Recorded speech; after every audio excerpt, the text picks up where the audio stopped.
밤에 두세 번, 심지어 네 번씩 깨서 화장실에 간다면 앞으로 20분 동안은 휴대폰을 내려놓으세요. 제가 지금부터 말씀드릴 내용은 의사가 10분 만에 후딱 끝내는 진료에서 해준 얘기도 아니고 매 페이지마다 똑같은 세 가지 조언만 반복하는 건강 관련 웹사이트에서 읽은 내용도 아닙니다. 50세 이상의 많은 사람들은 해결책이 간단하다고 생각합니다. 바로 밤에 물을 적게 마시는 것이죠. 하지만 저는 그 조언이 틀렸을 뿐만 아니라 오히려 밤에 화장실 가는 횟수를 더 늘릴 수도 있다는 것을 알려드리겠습니다. 안녕하세요. 저는 비뇨기과 전문의 미라 박사입니다. 수년간 저는 여러분과 같은 모습과 감정을 가진 환자분들을 진료해 왔습니다. 지치고 좌절하고 한두 시간 이상 이동하는 동안 화장실을 미리 찾아보지 않고는 견딜 수 없는 분들, 영화를 끝까지 보는 것조차 두려워하는 분들, 조용한 일요일 오후에 소파에서 낮잠을 자면서도 화장실에 제때 갈 수 있을지 걱정하는 분들 말입니다. 어떤 환자분들은 오후 5시 이후에는 물을 마시지 않고 장거리 운전 시에는 어두운 색 바지를 입고 64km 이내의 모든 주유소를 지도에 표시하기도 합니다. 그것은 삶이 아닙니다. 그것은 그저 버티는 것일 뿐입니다. 그리고 그럴 필요는 없습니다. 진실은 이렇습니다. 물을 마시는 데에는 특정한 방법이 있습니다. 일정한 시간, 리듬, 그리고 요령을 익히면 밤에 화장실 가는 횟수를 극적으로 줄일 수 있습니다. 제 환자 중 일부는 이 방법을 통해 밤에 4번이던 화장실 가는 횟수가 0으로 줄었습니다. 이 영상에서 그 정확한 방법을 단계별로 알려드리겠습니다. 하지만 끝까지 제 말을 들어주세요. 네 번째 팁은 거의 아무도 이야기하지 않는 부분입니다. 그리고 50대 이상 사람들이 온갖 방법을 다 써보고 허브차, 방광 건강 보조제, 수면 등 간이 변기까지 사봤는데도 여전히 새벽 2시에 깨는 진짜 이유가 바로 이것입니다. 원인은 방광 자체와는 전혀 상관없는 경우가 많습니다. 본론으로 들어가기 전에 특히 50대 이후에 이것이 왜 그렇게 중요한지 설명해드리겠습니다.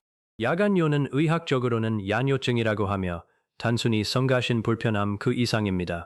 50대, 60대 이상 성인들이 수면 부족, 주간 피로, 그리고 일주일 내내 이어지는 멍하고 어지러운 느낌 때문에 저를 찾아오는 가장 흔한 이유 중 하나입니다. 그들은 아침에 일어나면 피곤하고 아침 내내 힘겹게 버티며 가족에게 짜증을 내는 것에 죄책감을 느끼고 마지막으로 완전히 개운했던 때가 언제였는지 기억조차 나지 않는다고 말합니다. 대부분은 이것이 자신의 나이에 8시간 수면을 취하면 느끼는 것이라고 생각합니다. 하지만 그렇지 않습니다.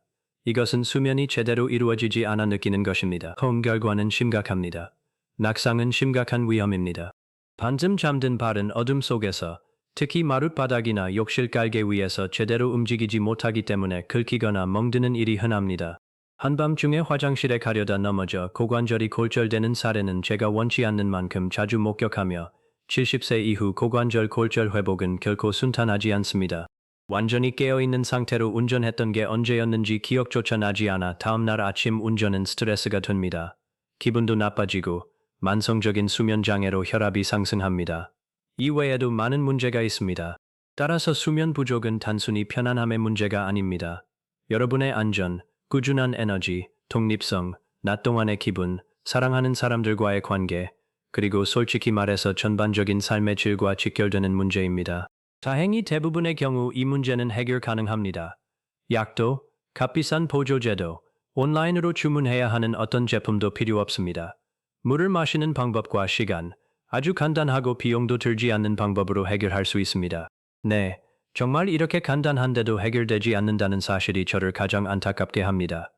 많은 환자들이 이 사실을 모르고 몇 년씩 고통받는 모습을 보면 정말 속상합니다. 우선 왜 이런 일이 발생하는지 이야기해 봅시다. 그 이유를 이해하는 것이 해결책을 실생활에 실제로 적용하는 비결이며 단지 3일 만에 예전 습관으로 돌아가는 것을 막아줍니다. 대부분의 사람들이 잘 모르는 사실이 하나 있습니다. 나이가 들면서 우리 몸은 야간요에 직접적인 영향을 미치는 3가지 특정한 방식으로 변화합니다.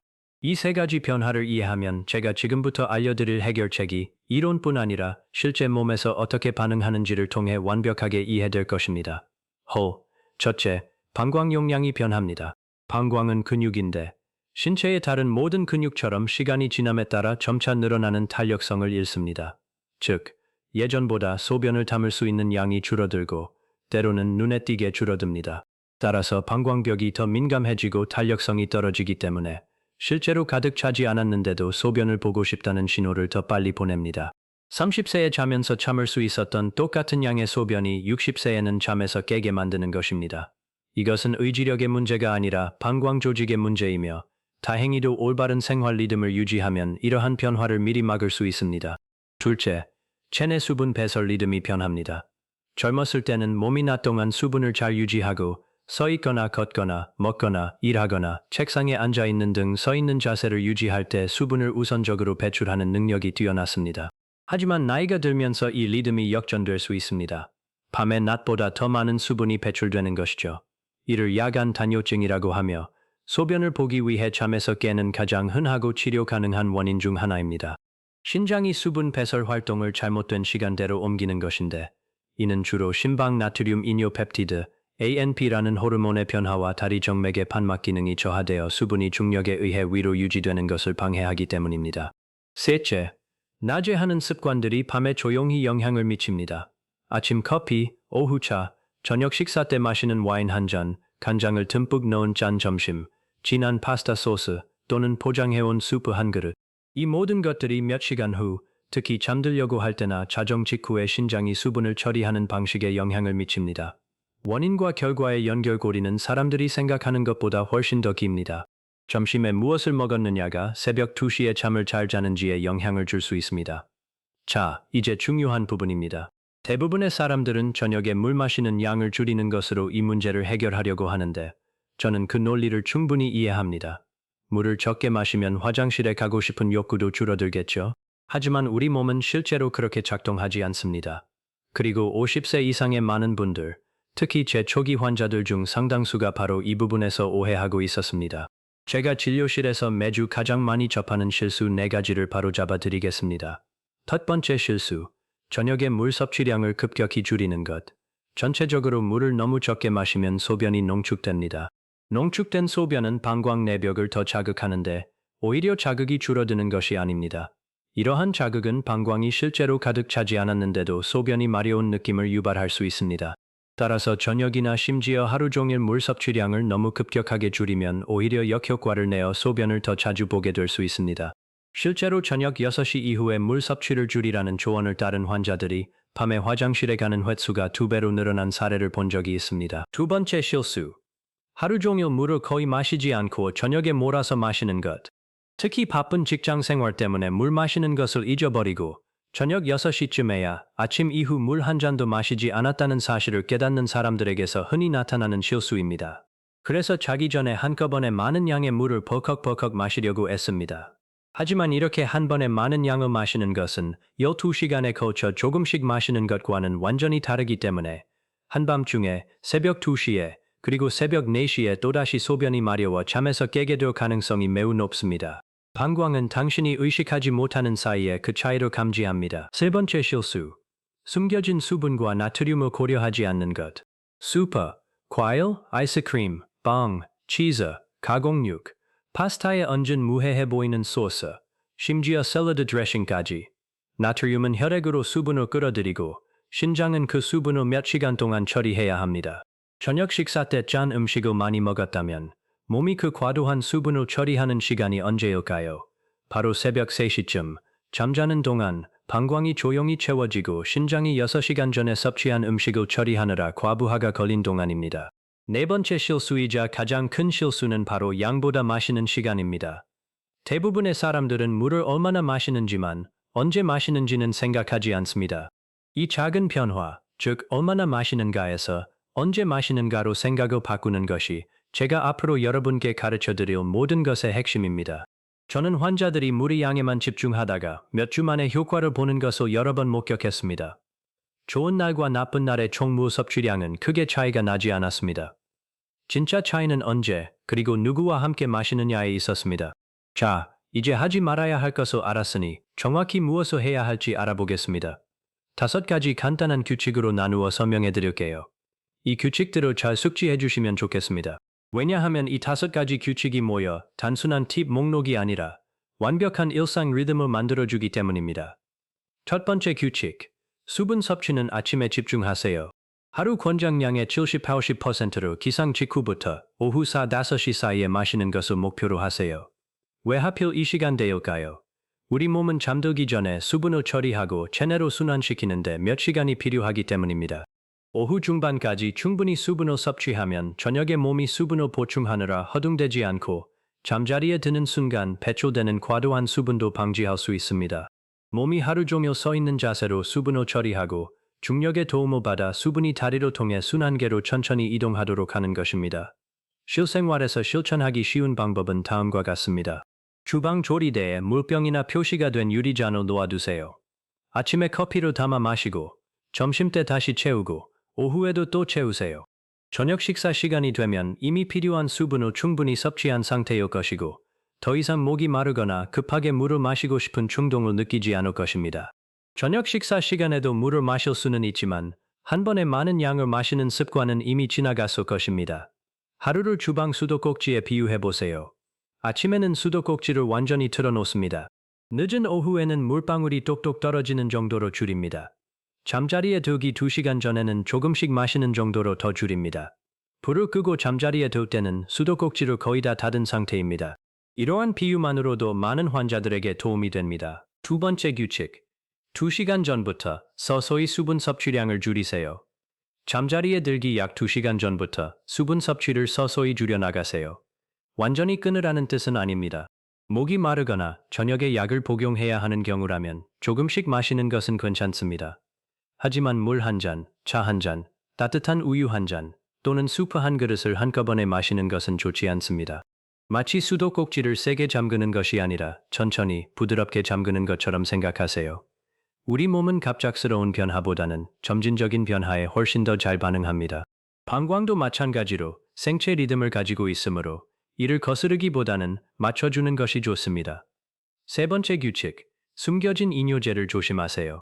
카페인과 알코올은 모두 이뇨작용을 하는 물질로 체내에서 수분을 더 많이 배출하게 하며 그 효과는 음료를 마신 후에도 몇 시간 동안 지속될 수 있습니다. 오후에 마시는 차나 커피, 오후 3시에 마시는 에스프레소, 식후 디저트로 마시는 커피 등은 모두 저녁 늦게까지, 그리고 밤이 되기 전까지 신장에 영향을 미칠 수 있습니다. 또한 카페인은 방광을 비울 때 방광을 수축시키는 근육인 배뇨근을 자극하여 소변량 증가 외에도 배뇨 욕구를 더욱 강하게 만들 수 있습니다. 저녁 식사와 함께 마시는 와인 한 잔은 부드럽고 편안한 느낌을 주지만 새벽 2시에 화장실에 가게 만드는 가장 흔하고도 간과하기 쉬운 원인 중 하나입니다. 알코올은 항이뇨 호르몬 분비를 일시적으로 억제했다가 밤중에 다시 증가시켜 잠들고 싶어 하는 바로 그 순간에 수분을 과다 배출하게 만듭니다. 그 결과 당신이 끊고 싶어 하는 바로 그 잦은 화장실 왕복 습관이 생겨나는 것입니다. 제 조언은 이렇습니다. 하루의 마지막 카페인 음료는 늦어도 오후 일찍, 가능하면 오후 2시 이전에 드세요. 저녁에 술을 즐겨 마신다면 마시는 시간을 좀 더 이른 시간으로 옮기거나 일주일에 며칠만 마셔보고 몸의 반응을 살펴보세요. 어떤 환자들은 저녁에 마시는 한 잔이 야간 병원 방문의 절반을 차지한다는 사실을 알게 되었는데 단순히 점심으로 시간을 옮기는 것만으로도 큰 효과를 봤습니다. 네 번째 규칙, 그리고 이게 바로 놀라운 사실입니다. 나트륨 섭취 시간. 제가 맨 마지막까지 읽으라고 했던 거 기억하시죠? 바로 여기입니다. 대부분의 사람들은 물과 카페인 섭취는 생각하지만 소금 섭취는 거의 생각하지 않습니다. 하지만 어떤 사람들에게는 물 섭취 시간보다 나트륨 섭취 시간이 더 중요한데 바로 이 점이 그들의 야간 수면 문제의 숨은 원인입니다. 짠 음식을 먹으면 몸은 혈액 속 나트륨 농도를 맞추기 위해 더 많은 수분을 필요로 합니다. 신장과 혈액순환계는 밤새도록 이 과정을 조절하기 위해 함께 작용합니다. 이 과정에서 우리가 잠자는 시간 동안에도 체액이 몸 전체로 이동하여 방광으로 배출됩니다. 이러한 생화학적 과정은 매우 복잡하며 그 결과는 피로를 유발합니다. 간단한 해결책은 바로 이것입니다. 저녁 식사를 하루 중 염분 함량이 가장 낮은 식사로 만드는 것입니다. 염분이 많은 음식은 점심에 드세요. 점심에는 햇빛이 비치고 활동량이 많아 소화가 잘 되기 때문입니다. 가볍고 나트륨 함량이 낮은 저녁 식사는 제가 진료실에서 야간 화장실 방문 횟수를 줄이는 데 사용하는 가장 효과적이고 잘 알려지지 않은 방법 중 하나입니다. 그리고 이 사실을 아는 사람은 거의 없습니다. 간단한 요령을 알려드리자면 저녁 식사에는 점심 식사에 사용하는 소금의 절반 정도만 사용하세요. 식탁에서 간장은 더 이상 필요 없으니 줄이고 생선에는 레몬즙을 뿌려 드세요. 신선한 허브, 후추, 마늘, 식초 등 나트륨 함량을 높이지 않으면서 풍미를 더할 수 있는 재료는 무엇이든 좋습니다. 대부분의 환자는 일주일 안에 야간 수면 패턴의 변화를 느끼고 3주 안에는 아침 혈압 수치에서도 변화를 확인할 수 있습니다. 다섯 번째 규칙. 잠자리에 들기 전 마지막 단계. 책상 위를 높이고 빈 공간을 비우세요. 이 두 가지 작은 습관이 잠들기 직전에 놀라울 정도로 큰 차이를 만들어냅니다. 먼저 발목이나 다리가 붓는 경향이 있다면 잠자리에 들기 한두 시간 전에 15분에서 20분 정도 다리를 높이 올려 앉아보세요. 발받침대나 베개를 사용하거나 의자에 기대 앉아 발을 엉덩이보다 높게 올리는 것도 좋은 방법입니다. 이렇게 하면 수면 중에 고여있던 체액이 흡수되고 처리되는 것을 막을 수 있습니다. 수면 중 체액 저류는 혈액순환에 문제가 있는 사람이나 낮에 오래 서 있는 건강한 성인에게서 야간뇨를 유발하는 주요 원인 중 하나입니다. 두 번째로, 너무 간단하게 들릴지 모르지만 잠자리에 들기 직전에 항상 방광을 완전히 비우고 시간을 충분히 가지세요. 급하게 소변을 보면 방광이 부분적으로 차 있는 경우가 많아 다시 소변이 마려운 느낌이 드는 시간이 짧아집니다. 차분히 앉아서 기다리세요. 천천히 소변을 보고 잠시 기다렸다가 다시 시도하세요. 심호흡도 한두 번 하세요. 잠들기 전 그 조용하고 여유로운 일부는 온라인에서 살 수 있는 어떤 영양제보다 훨씬 더 가치가 있습니다. 많은 환자들이 이 두 가지 단계를 작은 수면 준비 의식으로 만들어 몸에 수면이 다가오고 있음을 알리는 신호로 활용하고 있으며 그 자체로 밤에 소변이 마려운 느낌을 줄여줍니다. 여기까지 읽으셨다면 당신은 수면을 지키는 데 진심이시군요. 앞으로도 이런 유익한 정보를 계속해서 받아보실 수 있도록 구독 버튼을 눌러주시는 게 좋겠습니다.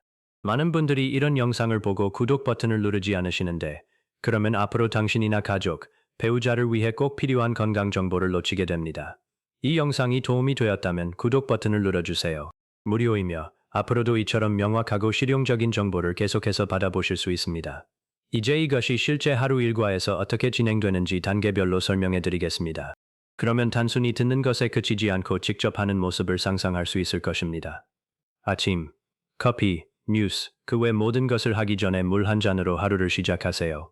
대부분의 사람들은 따뜻한 방에서 7-8시간 동안 자고 숨을 쉬다 보면 약간 탈수된 상태로 깨어납니다.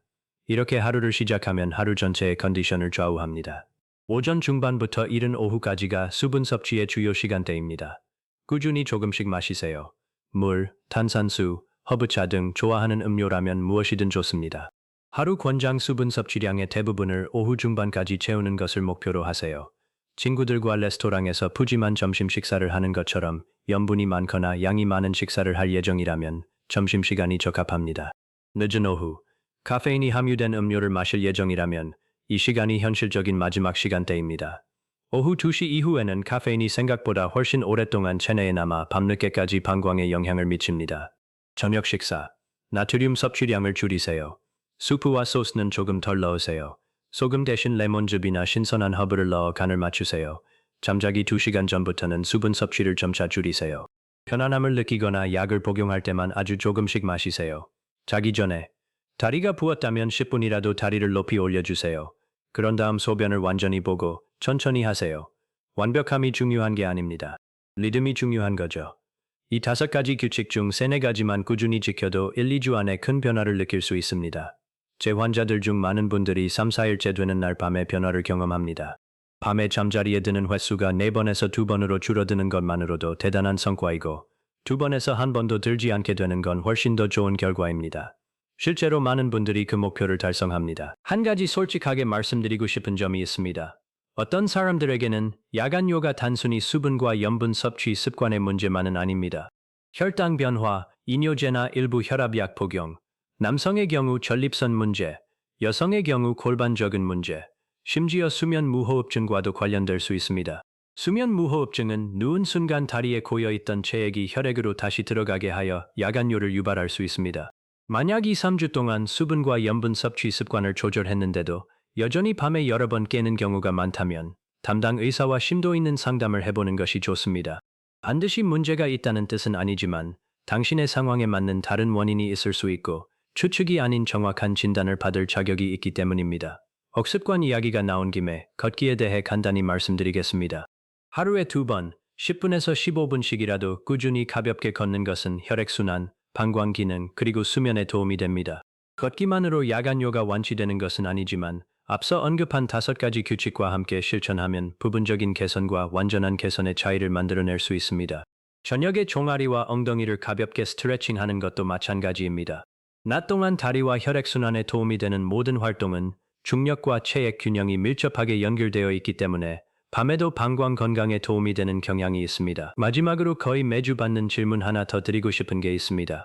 더운 날, 여행하는 날, 아픈 날의 수분 섭취는 어떻게 해야 할까요? 더운 날씨, 비행기를 타는 날, 열이 나거나 장염에 걸렸을 때는 오후 5시를 조금 넘기더라도 수분 섭취를 최우선으로 생각하세요. 앞서 말씀드린 5가지 규칙은 평소에 지켜야 할 기본 사항입니다. 평소와 다른 날에는 수분 섭취가 최우선입니다. 다음 날 아침에 다시 평소처럼 수분을 섭취하면 됩니다. 오늘 영상에서 배운 내용을 실제로 활용할 수 있도록 모든 것을 종합해 보겠습니다. 5가지 규칙을 다시 한번 정리해 봤습니다. 첫째, 물은 늦은 오후가 아닌 이른 아침에 충분히 마시세요. 둘째, 잠자기 2시간 전에는 물 마시는 양을 서서히 줄이세요. 갑자기 끊지 마세요. 셋째, 카페인과 알코올 섭취 시간을 조절하고 카페인은 이른 오후에 섭취하세요. 넷째, 소금 섭취량을 저녁이 아닌 점심으로 옮기세요. 대부분의 사람들이 모르는 비밀입니다. 다섯째, 잠들기 전에 다리를 올리고 방광을 완전히 비우세요. 몇 시간 후면 다시 일어나야 한다는 생각에 잠자리에 드는 게 두려워지는 기분이 어떤지 저도 잘 압니다. 그런 악순환이 육체적으로뿐만 아니라 정신적으로도 얼마나 지치게 하는지 잘 알고 있죠. 항상 약이 해결책은 아닙니다. 때로는 규칙적인 생활이 도움이 될 수 있고 오늘 밤부터 그 규칙적인 생활을 시작해 보세요. 진정으로 상쾌한 기분으로 깨어나는 것을 상상해 보세요. 밤새 푹 자고 난 후 느껴지는 고요한 에너지, 떨리지 않는 손과 맑은 정신으로 아침을 맞이할 수 있는 그런 에너지, 손주들이 아침 식사 시간에 멍하니 있는 모습이 아닌 온전히 집중하는 모습을 알아차릴 수 있는 그런 에너지 말입니다. 이것이 바로 이 방법의 목표입니다. 자, 여러분께 도전 과제를 하나 드리겠습니다. 이 방법을 7일 동안 시도해 보세요. 완벽할 필요는 없고 꾸준히만 하면 됩니다. 5가지 규칙 중 4가지만이라도 거의 매일 적용한다면 분명 놀라운 변화를 경험하실 수 있을 겁니다. 먼저 여러분의 삶에 맞는 규칙을 고르고 그 다음 2주에 걸쳐 하나씩 추가해 나가세요. 작은 변화들을 쌓아가는 겁니다. 그리고 결과가 어떻게 되는지 정말 알고 싶어요. 시작하기 전에 밤에 몇 번이나 깨셨는지, 그리고 일주일이 끝날 때쯤 그 횟수가 어떻게 변했는지 댓글로 알려주세요. 하나하나 다 읽어볼 거예요. 작은 수면 개선이 인생에서 큰 성공으로 이어진다는 걸 함께 축하하고 싶거든요. 만약 당신의 배우자도 당신이 더 잘 자서 더 잘 잔다면 그것 또한 큰 성공이죠. 배우자에게 제 안부 좀 전해주세요. 이 영상이 도움이 되셨다면 구독 버튼을 눌러주세요. 다음 주에는 50대 다음으로 흔한 수면 방해 요인에 대해 다룰 예정인데 아마 한 번도 생각해보지 못했을 거예요. 수많은 침실에 뻔히 보이는 곳에 숨어 있답니다. 오늘 저와 함께 시간을 보내주셔서 감사합니다. 몸 조심하시고 잠도 잘 주무세요. 오늘 밤 최고의 숙면을 취하시길 바랍니다. 다음에 또 뵙겠습니다.